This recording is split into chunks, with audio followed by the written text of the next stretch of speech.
Juice ഉണ്ടാക്കി നോക്കിയാലോ? ദാ നോക്കൂ, നല്ല അടിപൊളി പപ്പായ. ഈ പപ്പായ കൊണ്ട് നമുക്കൊരു ജ്യൂസ് ഉണ്ടാക്കാം. പപ്പായ ജ്യൂസിന് ആവശ്യമുള്ള സാധനങ്ങൾ എന്തൊക്കെയാണെന്ന് പറഞ്ഞു തരാം. പപ്പായ, ഒരു ഗ്ലാസ് വെള്ളം, തേൻ, പഞ്ചസാര, പൂവമ്പഴം അല്ലെങ്കിൽ ഞാലിപ്പൂവമ്പഴം. തേൻ അല്ലെങ്കിൽ പഞ്ചസാര അതിലേതെങ്കിലും ഒന്ന് ഉപയോഗിച്ചാൽ മതി കേട്ടോ.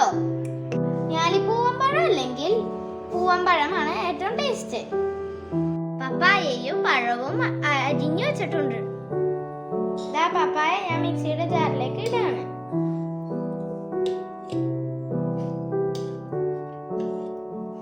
ഇനി പഴവും ഇട്ട് കൊടുക്കാണ് കേട്ടോ.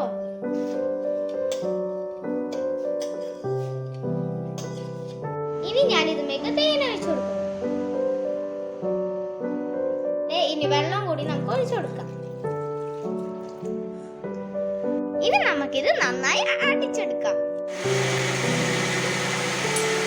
ഇനി നമുക്കിത് ബൗളിലേക്ക് ഒഴിക്കാം.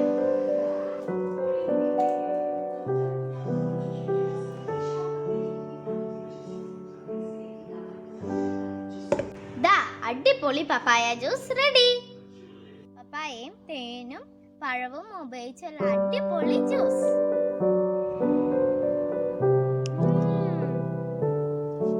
നിങ്ങൾക്ക് ജ്യൂസ് ഇഷ്ടപ്പെട്ടെങ്കിൽ മറക്കാതെ ട്രൈ ചെയ്ത് നോക്കണം കേട്ടോ. ഞങ്ങളുടെ ചാനൽ സബ്സ്ക്രൈബ്